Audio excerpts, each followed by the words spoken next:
اس وجہ سے کوئی ان کے قریب نہیں آیا۔ خیر لوگوں نے کہا کہ کل تک دیکھتے ہیں، اگر ولید بن مغیرہ پہ کوئی مصیبت نہ آئی تو ہم کل اس کے ساتھ کام میں شریک ہو جائیں گے، اور کل تک اندازہ بھی ہو جائے گا کہ یہ کام کیا بھی جا سکتا ہے یا نہیں۔ خیر رات ہوئی، سب اپنے اپنے گھروں کو چلے گئے۔ اگلے دن صبح آئے، صبح حرم میں آ کے بیٹھے،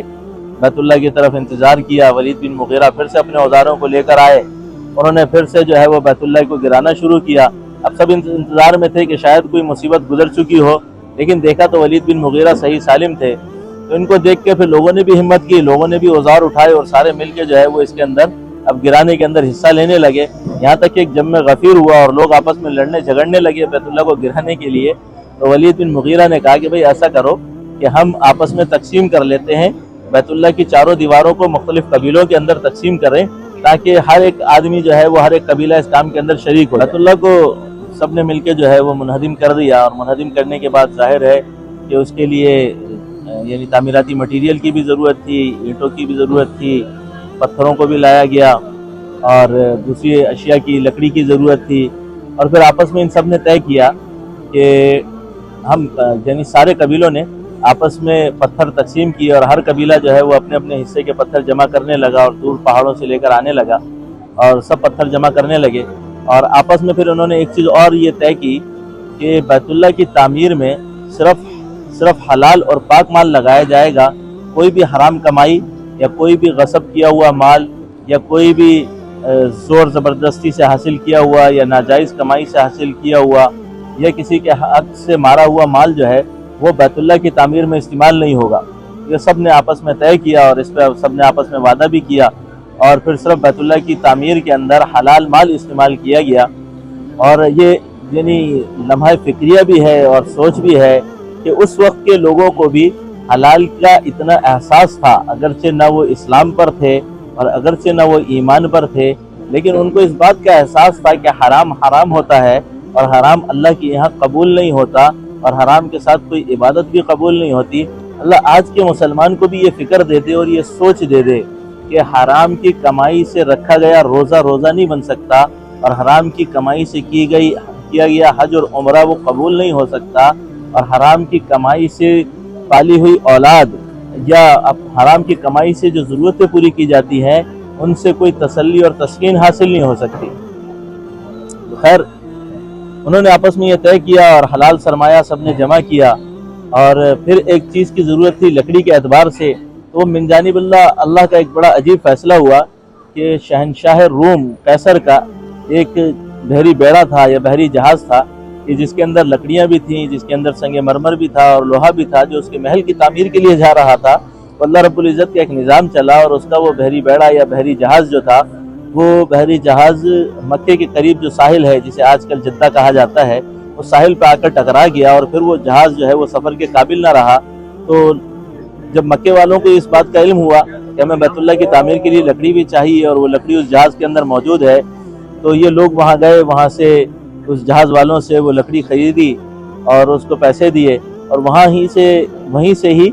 ایک شخص جو لکڑی کا کام کرنا جانتا تھا، وہیں سے انہوں نے اس کو ہائر کیا، اس کو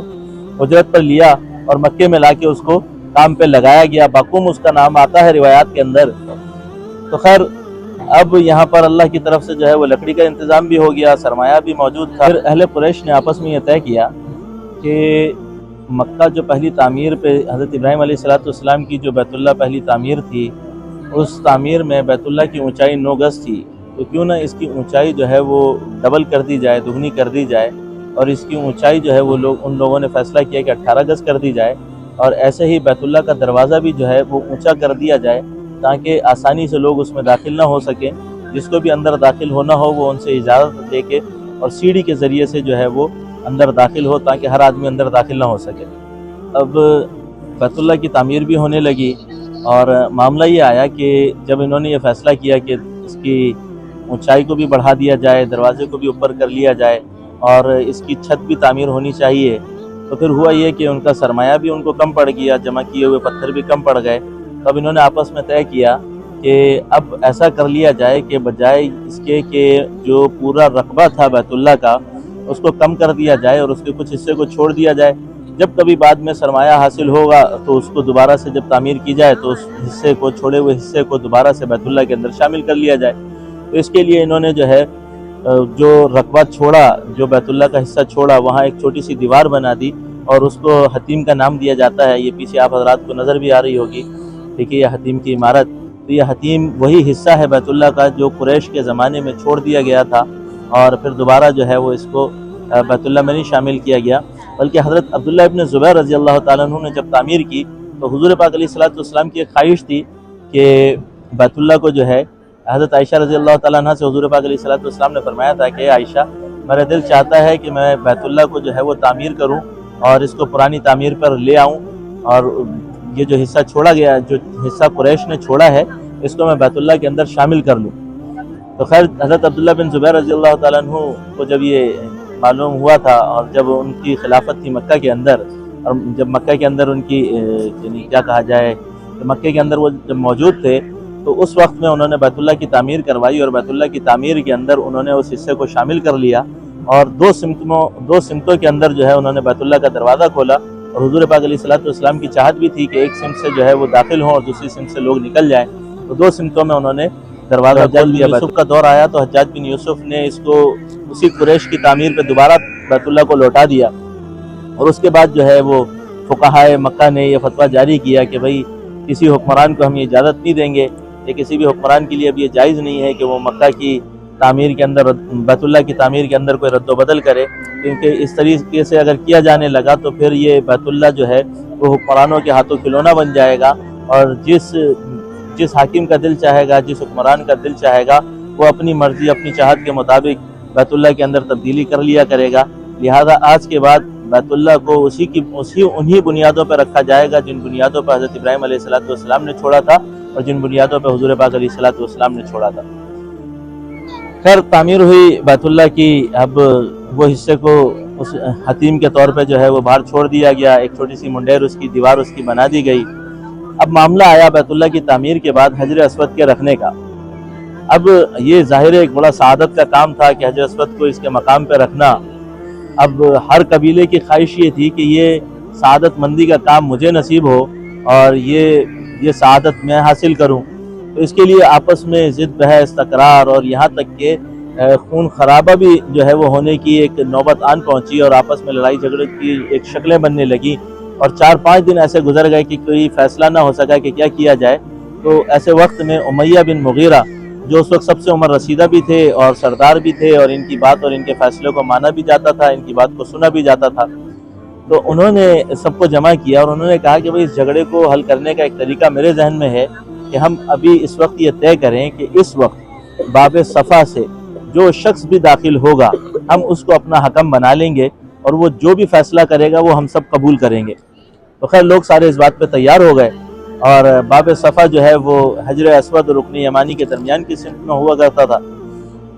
تو جب انتظار کرنے لگے تو اس دروازے سے سب سے پہلے حضرت محمد مصطفیٰ ہمارے آپ کے نبی صلی اللہ علیہ وسلم تشریف لائے،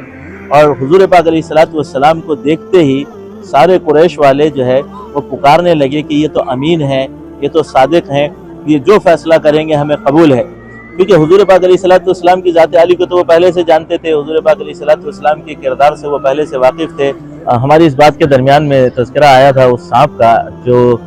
بیت اللہ کے خزانے پہ اللہ کی طرف سے معمور تھا اور جس کو ایک پرندے نے دبوچا اور پھر جا کے حجون پہاڑی کے اوپر چھوڑا اور پھر اس پہاڑی نے اس کو اپنے اندر سمو لیا۔ تو قرب قیامت کے اندر روایات کے اندر آتا ہے کہ یہ وہی سانپ اس جانور کی شکل میں جو ہے زمین سے برآمد ہوگا قرب قیامت کے نزدیک، اور حضور پاک اور اس حال میں ہوگا کہ اس کے پاس حضرت موسیٰ علیہ السلام کا عصا ہوگا، جس عصے کے ذریعے سے وہ مومنوں کے چہروں کو پر نور کر دے گا، منور کر دے گا، اور مومن لوگ ایمان والے اس نور سے ایک دوسرے کو پہچانیں گے۔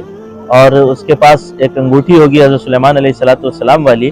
اور وہ کافروں کے چہروں پہ وہ انگوٹھی لگائے گا جس سے ان کے چہروں پہ سیاہ نشان ہو جائیں گے، اور وہ سیاہ نشان کے ذریعے کافر جو ہے وہ ایک دوسرے کو پہچانیں گے، یہاں تک کہ لوگ منور چہروں کی وجہ سے ایک دوسرے کو مومن کہیں گے، مومن کہہ کر پہچانیں گے، اور ان سیاہ نشان کی وجہ سے ایک دوسرے کو کافر کہہ کر پہچانیں گے اور کافر کہہ کر پکاریں گے۔ حضور پاک علیہ السلام سے ایک موقع پہ صحابہ نے پوچھا کہ یا رسول اللہ وہ دابۃ الارض کہاں سے نکلے گا؟ تو حضور پاک علیہ الصلوۃ والسلام نے فرمایا کہ وہ اسی مسجد سے جو اللہ کے نزدیک بہت مکرم، بہت معزز، بہت قابل تعظیم ہے، تو اس ہی جگہ سے یعنی بیت اللہ کی اسی مسجد سے نکلے گا۔ اور حضور پاک علیہ الصلوۃ والسلام نے فرمایا کہ اس وقت حضرت عیسیٰ علیہ الصلوۃ والسلام طواف فرما رہے ہوں گے، مسلمان حضرت عیسیٰ علیہ الصلوۃ والسلام کے ساتھ ہوں گے، زمین ہلنے لگے گی اور پھر وہ زمین سے نمودار ہوگا، تو سب سے پہلے اس کا سر جو ہے وہ زمین سے نکلنے لگے گا اور اس کا سر روشن اور چمکدار ہوگا، اور داڑھی کے بال اور سر کے بالوں سے اس کا چہرہ ڈھکا ہوا ہوگا۔ اور جب وہ نکلے گا حضرت موسیٰ علیہ السلام کے عصا کے ذریعے لوگوں کے چہروں کو منور کرے گا، اور حضرت سلیمان علیہ السلام کی انگوٹھی کے ذریعے کافروں کے چہروں کو داغدار کرے گا۔ اس کی رفتار ایسی ہوگی کہ کوئی اس کو تلاش کرنے والا اس کو تلاش نہ کر سکے گا، اس تک پہنچ نہ سکے گا، اور کوئی بچنے والا اپنے آپ کو بھاگ کر اس سے بچا نہ سکے گا۔ اور ایک روایت میں آتا ہے کہ حضرت عبداللہ ابن عباس رضی اللہ تعالیٰ عنہ عمرہ فرما رہے تھے، یا حج کا موقع تھا، احرام کی حالت میں تھے صفا پہاڑی پر، تو صفا پہاڑی پر انہوں نے اپنی لاٹھی جو ہے وہ زور سے ماری اور مارتے ہوئے کہنے لگے کہ اس پہاڑی کے اندر وہ جانور اب بھی میری اس لاٹھی مارنے کی آواز کو سن رہا ہے۔ اور حضرت عبداللہ ابن زبیر رضی اللہ تعالیٰ عنہ سے پوچھا گیا کہ آپ اس جانور کے بارے میں کیا کہتے ہیں کہ وہ کس شکل و صورت کا ہوگا؟ تو حضرت عبداللہ بن زبیر رضی اللہ تعالیٰ عنہ فرماتے ہیں کہ اس جانور کا سر ایسا ہوگا جیسے بیل کا سر ہوتا ہے، اور اس کی آنکھیں ایسی ہوں گی جیسے خنزیر کی آنکھیں ہوتی ہیں، اور اس کے کان ایسے ہوں گے جیسے ہاتھی کے کان ہوتے ہیں، اور اس کے سنگ ایسے ہوں گے جیسے بارے سنگے کے سنگ ہوتے ہیں، اور اس کا سینہ شیر کے سینے کی طرح ہوگا، اس کی کھال جو ہوگی وہ چیتے کی کھال کی طرح ہوگی، اور اس کے پیر جو ہوں گے وہ اونٹ کے پیروں کی طرح ہوں گے، اور اس کے ہر جوڑ کے درمیان یعنی جسم کے ہر جوڑ کے درمیان 12 گز کا فاصلہ ہوگا۔ تو ایسا وہ جانور قرب قیامت پہ نکلے گا، اور وہ ایمان والوں کو بھی تقسیم کر دے گا، اور ایمان والوں کے درمیان اور کافروں کے درمیان تفریق کر دے گا، اور دونوں کی تقسیم اور تفریق کر کے ان دونوں کو جدا جدا کر دے گا، اور لوگ اس تقسیم سے ایک دوسرے کو بآسانی پہچان لیں گے کہ کون ایمان والا ہے اور کون کفر والا ہے۔ اللہ رب العزت سے دعا ہے کہ اللہ رب العزت اگر اس وقت تک ہمیں پہنچائے، اللہ رب العزت ہمیں ایمان والوں میں شامل فرمائے، یا ہماری نسلوں میں سے کوئی اس وقت موجود ہو تو اللہ رب العزت ان سب کو ایمان والوں میں شامل فرمائے، آمین۔